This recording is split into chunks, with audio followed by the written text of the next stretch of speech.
ಮನ್ರೇಗಾ ಹೆಸರು ಬದಲಿಸಿರೋ ಕೇಂದ್ರ ಸರ್ಕಾರದ ವಿರುದ್ಧ ಸರ್ಕಾರ ಖಂಡನಾ ನಿರ್ಣಯ ರೆಡಿ ಮಾಡಿದೆ.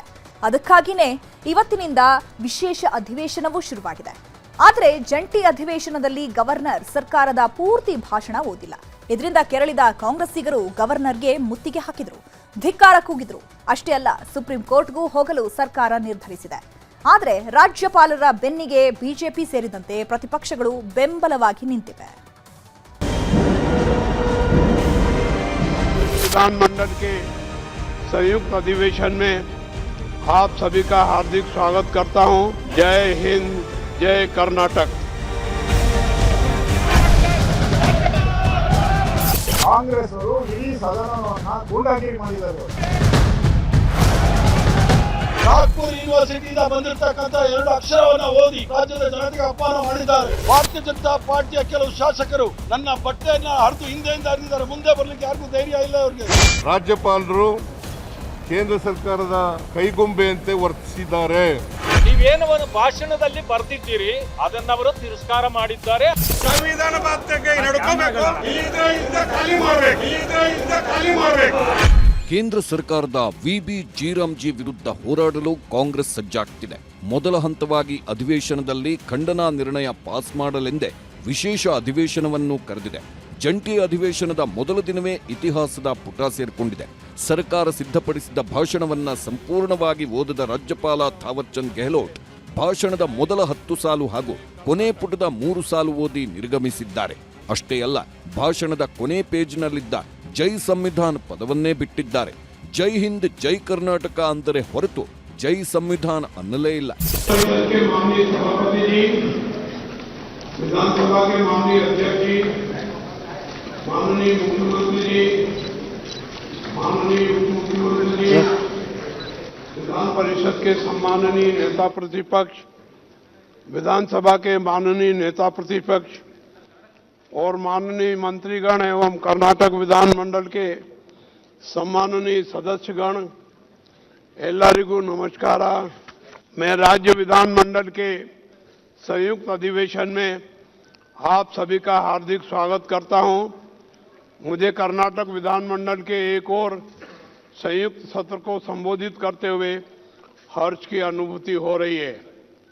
कुल मिलाकर राज्य की आर्थिक, सामाजिक और भौतिक विकास की गति 2 गुना करने के लिए मेरी सरकार पूरी तरह प्रतिबद्ध है। जय हिंद, जय कर्नाटक। ಹಾಗಾದ್ರೆ ರಾಜ್ಯಪಾಲರು ಓದೋದಿಲ್ಲ ಎಂಬ ಆ 11 ಪ್ಯಾರಾಗಳಾದ್ರೂ ಏನು? ವಿಬಿ ಜೀರಾಮ್ಜಿ ವಿರುದ್ಧ ಆ 11 ಪ್ಯಾರಾಗಳಲ್ಲಿ ಏನೆಲ್ಲ ಉಲ್ಲೇಖವಾಗಿದೆ ಅನ್ನೋದನ್ನ ನೋಡೋಣ. ಒಕ್ಕೂಟ ವ್ಯವಸ್ಥೆಗೆ ಕೇಂದ್ರ ಸರ್ಕಾರದಿಂದ ಧಕ್ಕೆಯಾಗಿದೆ. ಆರ್ಥಿಕ ನೀತಿಕಾರಕ ವಿಚಾರಗಳಲ್ಲಿ ದಮನಕಾರಿ ನೀತಿ ಅನುಸರಣೆಯಾಗ್ತಿದೆ. ಕೇಂದ್ರದ ಯೋಜನೆಗಳು, ಕೇಂದ್ರ ಪುರಸ್ಕೃತ ಯೋಜನೆಗಳು, ವಿಶೇಷ ಯೋಜನೆಗಳಲ್ಲಿ ಸದಾ ಅನ್ಯಾಯ ಆಗುತ್ತಲೇ ಇದೆ. 15ನೇ ಹಣಕಾಸು ಆಯೋಗದ ಅವಧಿಯಲ್ಲಿ ಕರ್ನಾಟಕಕ್ಕೆ ಕೇಂದ್ರ ಸರ್ಕಾರ 1.25 ಲಕ್ಷ ಕೋಟಿ ವಂಚನೆ ಮಾಡಿದೆ ಎಂದು ಉಲ್ಲೇಖಿಸಲಾಗಿದೆ. विधानमंडल के संयुक्त अधिवेशन में आप सभी का हार्दिक स्वागत करता हूं। जय हिंद, जय कर्नाटक।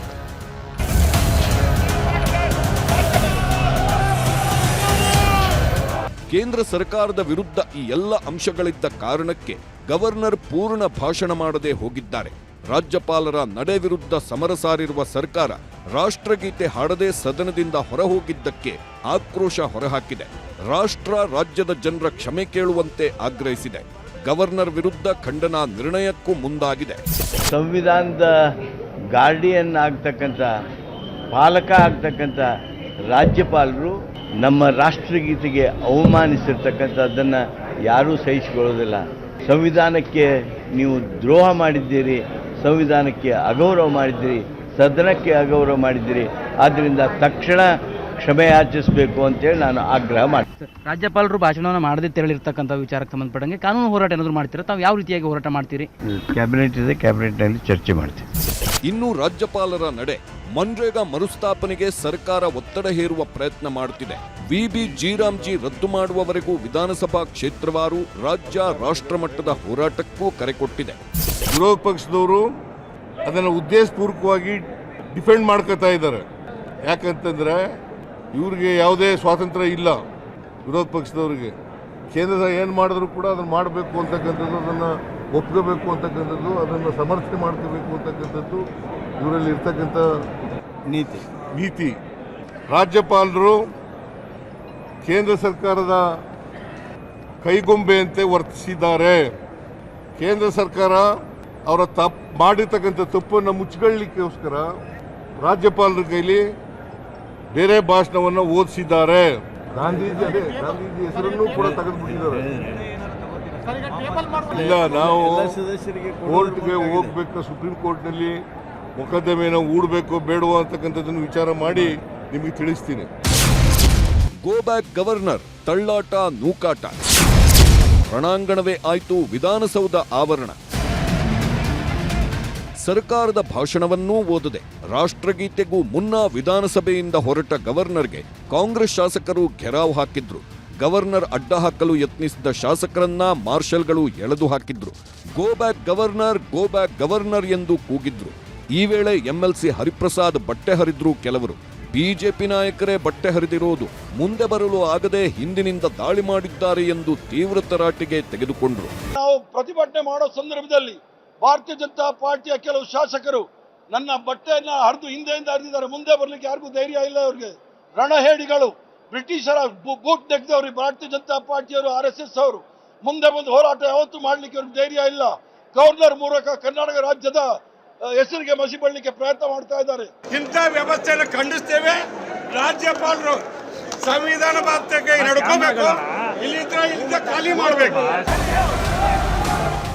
ಈ ಮಧ್ಯೆ ರಾಜ್ಯಪಾಲರ ನಿರ್ಗಮನ ನಡೆ ಬಗ್ಗೆ ಆಡಳಿತ ಹಾಗೂ ಪ್ರತಿಪಕ್ಷಗಳ ಮಧ್ಯೆ ವಾಗ್ಯುದ್ಧವೇ ನಡೆದಿದೆ. ರಾಜ್ಯಪಾಲರದು ಕೇಂದ್ರ ಸರ್ಕಾರದ ಅಣತೆಯಂತೆ ಕೆಲಸ ಮಾಡಕ್ ಬಂದವರ ಇಲ್ಲಿ. ನಿಮ್ಮ ಅಭಿಪ್ರಾಯ ಏನು? ಬಿಜೆಪಿಯವರ ಅಭಿಪ್ರಾಯ ಏನಂದ್ರೆ ಕೇಂದ್ರ ಸರ್ಕಾರದ ಅಣತೆಯಂತೆ ಕೆಲಸ ಮಾಡಲಿಕ್ಕೆ ನಾವು ನಮ್ಮ ಅಭಿಪ್ರಾಯವನ್ನ ರಾಜ್ಯಪಾಲರು ಓದ್ಲೇಬೇಕಲ್ಲ. ನಮ್ಮ ಅಭಿಪ್ರಾಯ ಏನಿದೆ ಅಂತ ಸರ್ಕಾರದ ಅಭಿಪ್ರಾಯವನ್ನ ತಿಳಿಸ್ತೀವಿ ನಾವು. ಅದನ್ನ ರಾಜ್ಯಪಾಲರು ಹೇಳಲೇಬೇಕಲ್ಲ ರಾಜ್ಯದ ಜನಕ್ಕೆ.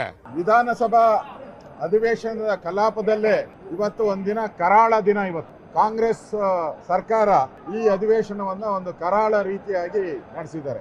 ಗೌರವಾನ್ವಿತ ರಾಜ್ಯಪಾಲರು ಅವರ ಕರ್ತವ್ಯ ಏನಿದೆ, ಸಂವಿಧಾನದ ಅಡಿಯಲ್ಲಿ ಕೇಂದ್ರ ಮತ್ತು ರಾಜ್ಯ ಸರ್ಕಾರಗಳ ಸೇತುವೆಯಾಗಿ ಕೆಲಸ ಮಾಡೋದು ಅವರ ಕರ್ತವ್ಯ. ಆ ಕರ್ತವ್ಯ ರೀತಿಯಾಗಿ ಕೆಲಸವನ್ನ ಮಾಡಿದ್ದಾರೆ. ಇವ್ರು ಬಂದು ಎರಡು ಮಾತು ಹೇಳಿ ಹೋಗೋದಂಥದ್ದು ಬಹಳ ಖಂಡನೆ ಆಗುತ್ತೆ. ನಿಜವಾಗ್ಲೂ ಇದು ಕೇಂದ್ರದ ಕೈಗೊಂಬೆ ಆಗಿರುವಂತ ರಾಜ್ಯಪಾಲರನ್ನ ವಜಾ ಮಾಡಬೇಕು ಅಂತ ನಾವು ಕೇಳ್ಕೊಳ್ತೀವಿ. ಕೇಂದ್ರ ಸರ್ಕಾರದ ಮೇಲೆ ಒಂದು ದ್ವೇಷ ರಾಜಕಾರಣವನ್ನ ಮಾಡೋದಕ್ಕೆ ಈ ಸದನವನ್ನ ಬಳಸ್ಕೊಳ್ಳೋದಕ್ಕೆ ಏನು ರಾಜ್ಯ ಸರ್ಕಾರ ಹೊರಟಿದೆ, ಇದು ಖಂಡಿತ ಸರಿಯಲ್ಲ. ಇವತ್ತು ಈ ಕಾಂಗ್ರೆಸ್ ಸರ್ಕಾರ ಪ್ರಜಾಪ್ರಭುತ್ವದ ಕಗ್ಗೊಲೆ ಮಾಡುವಂತ ಕೆಲಸ ಮಾಡಿದ್ದಾರೆ. ಒಂದು ಒಕ್ಕೂಟದ ವ್ಯವಸ್ಥೆಗೆ ಧಕ್ಕೆ ತರುವಂತ ದಾರಿಯಲ್ಲಿ ಇವತ್ತು ರಾಜ್ಯ ಸರ್ಕಾರ ಸಾಗ್ತಾ ಇದೆ.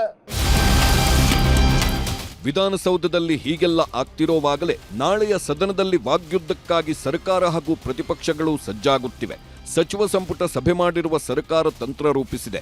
ಬೆಂಗಳೂರಿನ ಖಾಸಗಿ ಹೋಟೆಲ್ನಲ್ಲಿ ಜಂಟಿ ಶಾಸಕಾಂಗ ಪಕ್ಷದ ಸಭೆ ಮಾಡಿರುವ ಬಿಜೆಪಿ ಜೆಡಿಎಸ್ ರಣತಂತ್ರ ರೂಪಿಸಿವೆ.